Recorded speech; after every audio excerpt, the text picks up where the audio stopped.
Environment எப்படி இருந்துச்சு? நான் என்ன சிலபஸ் படிச்சேன்? என்ன பார்த்தேன்? ஹாய், ஹலோ, வணக்கம் மக்களே. Welcome back to my channel.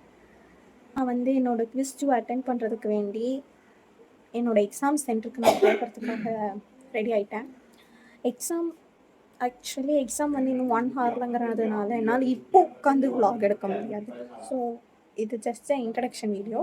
நான் வீட்டுக்கு வந்ததுக்கப்புறம் என் பேக்கில் என்னென்ன எடுத்துகிட்டு போனேன், எக்ஸாம் எப்படி இருந்துச்சு, டீட்டெயில்டாக உங்ககிட்ட நிறைய விஷயம் ஷேர் பண்ணுறேன். இவ்வளோ பொருள் எடுத்துகிட்டு போகணுமா? அப்படி இன்டர்நேஷ்னல் ஏர்போர்ட்லாம் ஒரு மாதிரி செக்அப் பண்ணுவாங்களாம், ஒரு மாதிரி மிஷின்லாம் வச்சு. சிலபஸே என்னன்னு எனக்கு தெரியாதுடா, என்னைய போய் செக் பண்ணுறீங்க, நான் விட்டு கொண்டு வந்தாலும் 10 பைசாக்கு பிரயோஜனம் இல்லை. அப்படி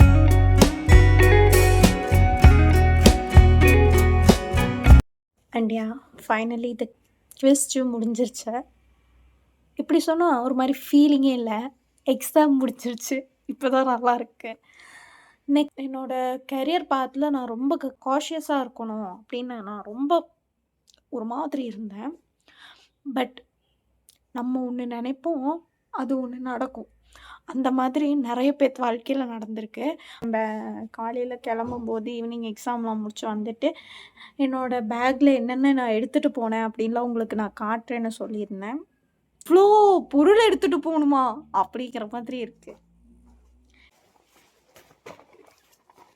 முதல்ல வந்து என் ஹால் டிக்கெட்டோட செகண்ட் பேஜ். ஃபஸ்ட் பேஜ் அவங்களுக்கு தேவை, செகண்ட் பேஜ் அவங்களுக்கு தேவையில்லை, அதனால கிழிச்சு என் கையில் கொடுத்துருவாங்க. காலங்காலமாக இந்த ப்ரொசீஜரை நாங்கள் ஃபாலோ பண்ணிகிட்ருக்கோம். ஒரு பென்சில், ஒரு பேனா. ஆக்சுவலி இதுவும் தேவை கிடையாது, இதுவும் தேவை கிடையாது. ஆனால் நம்ம எக்ஸாமுக்கு போகிறோமே அப்படிங்கிற ஒரு விஷயத்துக்காக நான் எடுத்துகிட்டு போகிறேன். ஒரு பேகு. இது மட்டும்தான் எக்ஸாமுக்கு தேவையான பொருட்கள். மெயினான ஒரு விஷயத்த சொல்ல மறந்துட்டேன். இதுக்குள்ளே ஒன்று இருக்கும், அது தேவையான விஷயம் ரொம்ப. பட் நான் வெளியில் போகும்போது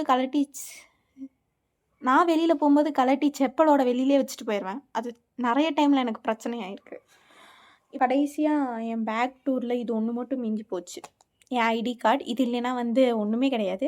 இது வேணும், இல்லைன்னா ஆதார் கார்டு வேணும், வேறு ஏதாவது voter ID, something kind of ID proof. But மெட்டீரியலாக கையில் வேணும், அதுவும் ஒரிஜினல் தான் வேணும். செராக்ஸ் எடுத்துகிட்டு போனால் அப்படியே திரும்பி போயிடுமா அப்படின்னு சொல்லிட்டு நம்மளை அனுப்பிட்டுருவாங்க. இப்போ நான் வந்து எக்ஸாம் எப்படி இருக்கும் அப்படின்னு நான் சொல்கிறேன். நான் வினோதமான ஒரு ஸ்ட்ரக்சர், ஆனால் சும்மா சொல்லலை. ஐஐடினா ரொம்ப டிஃப்ரெண்ட்டாக இருக்கும் அப்படின்னு சொல்லிட்டு நிஜமாக அவங்க ரொம்ப டிஃப்ரெண்ட்டாக தான் இருக்காங்க. அதாவது இவங்க காலேஜ் எக்ஸாம் சென்டர்ஸ்லாம் எங்கேனா நம்ம டிஸ்ட்ரிக்டில் சென்டர் ஆஃப் த டிஸ்ட்ரிக்டில் சென்டரே இருக்காது. ஏதாவது ஒரு வனாந்தர காட்டுக்குள்ளே இன்னும் 10 நிமிஷம் அதே ரோட்டில் போயிருந்தேன்னா நான் வெஸ்டர்ன் காட்ஸில் இருந்திருப்பேன்.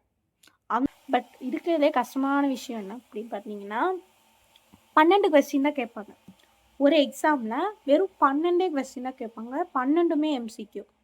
அதுவும் வந்து மல்டிபிள் சாய்ஸ் கொஸ்டின் இல்லை, மல்டிபிள் சாய்ஸ் கொஸ்டினோட சேர்த்து எம்எஸ்கியூன்னு ஒன்று கேட்பாங்க, மல்டிபிள் செலக்டிவ் கொஸ்டின்ஸ்ன்னு சொல்லிட்டு. ஒரு ஆப்ஷன் மட்டும் கரெக்டாக இருக்குது. நம்ம இந்த வந்து கிளியர் பண்ணலாம் அப்படிங்கிறதையெல்லாம் தாண்டி சிலபஸ் என்ன, அவன் எக்ஸாமில் என்ன கேட்குறானோ அதுதான் சிலபஸ். அவுட் ஆஃப் சிலபஸ்ன்னு ஒன்றுமே கிடையாது, எல்லாமே நாலேஜ் அப்படின்னு சொல்லிடுவாங்க. அந்த அளவுக்கு வந்து நம்ம தான் வந்து எப்படியாவது நம்மளை ப்ரிப்பேர் பண்ணிக்கணும். ஏன்னா அவுட் ஆஃப் சிலபஸ்ன்னு ஒரு விஷயம் நீங்கள் 12th முடிச்சுட்டு வெளியில் வந்ததுக்கப்புறம் கிடையவே கிடையாது. இதை நான் எங்கே வேணாலும் வந்து அடித்து சொல்லுவேன். நான் செக்கிங்கை பற்றி உங்ககிட்ட சொல்லியிருக்கேனா, கொஞ்சம் கண்ணாடி போட்டுக்கிறேன். நான் இது வரைக்கும் இன்விஜிலேட்டர்னு சொல்லிட்டு ஒரு டீச்சரை, ஒரு ஃபேக்கல்ட்டியை நான் பார்த்ததே கிடையாது. ஏன்னா வந்து அவங்களே நம்மளை இப்படி பார்க்குறாங்களே கம்ப்யூட்டர் இல்லையா, நோ தியரி. நீ எழுதவே வேணாம், எதுக்குமே எழுதவே வேணாம். கம்ப்யூட்டரில் மவுஸை வச்சு இதுதான் ஆன்சர்னு செலக்ட் மட்டும் பண்ணிவிட்டு எந்திரிச்சு வந்தால் போகும்போது 4 ஸ்டேஜ் ஆஃப் வெரிஃபிகேஷன் இருக்கும்.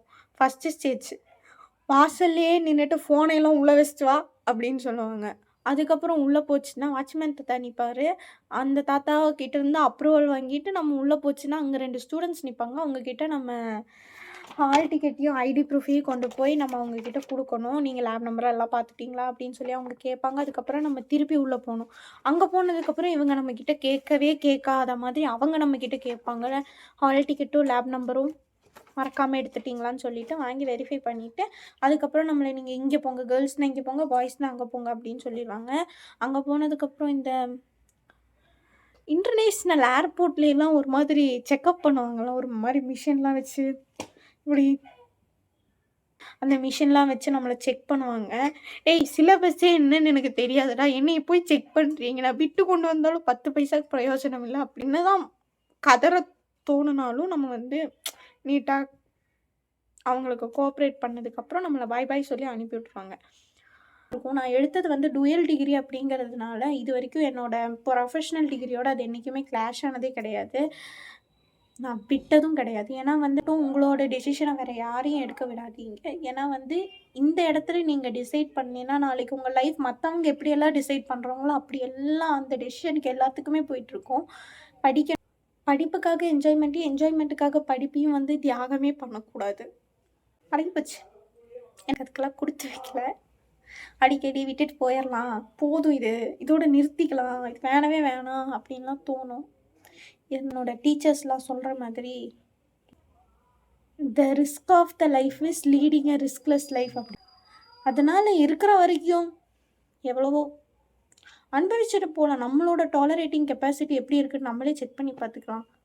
இதுக்கு பேர் என்னென்னா நம்மளை மற்றவங்க சோதிக்க வேணாம், நம்மளே சோதிச்சுக்கலாம். அப்போ மற்றவங்களாம் அமைதியாக அங்கேயே கிடப்பாங்களே அப்படிங்கிற மாதிரி. அண்ட் நெக்ஸ்ட் வீடியோவில் பார்க்கலாம். எப்போ போட போகிறேன்னு எனக்கும் தெரியல, பார்க்கலாம். டாடா பாய். When I get older, I will be stronger. They'll call me freedom, just like a waving flag.